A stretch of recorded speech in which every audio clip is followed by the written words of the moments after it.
In this week's video, I'm going to show you how to create a double exposure in Photoshop. For best results, you want to begin with an image that has a simple background like this one here. So the next thing we're going to do is choose our scene that we're going to place over the portrait. Click on the eye, and that's your scene on top of the portrait layer. The next thing you're going to do is come right here above to your blending modes and click on the drop down arrow and just begin to scroll through. As you scroll through, you'll see the different looks.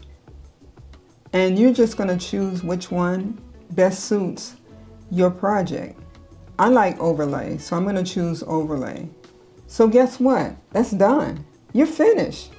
But there are things you can do to enhance this image. So for me, I don't like this branch in the eyeball, so I'm going to actually go and remove that.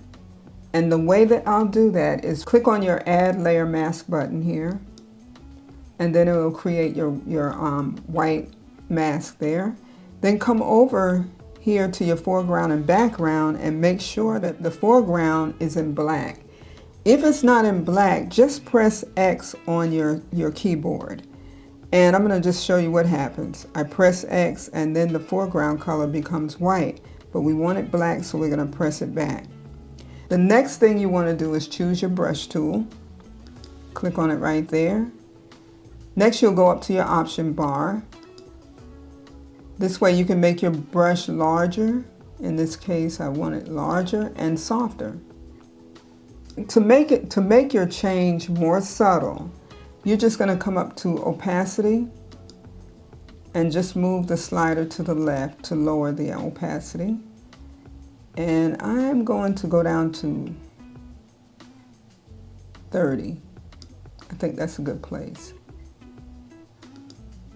And so then you just come over to your image and begin to paint over whatever area you want to make your changes to. You might say, well, why do you need to lower the opacity? Why not just start brushing away? And I'm going to show you why. I'm at 100% up here now. If I just start brushing away, I'm just going to wipe everything at one time. And that's it. I have no room. If I decided, well, I didn't want that much, well, I just wiped it all away. So the way that you gradually make the change is you lower the opacity. So I'm going to do a Command Z for Mac and Control Z for Windows.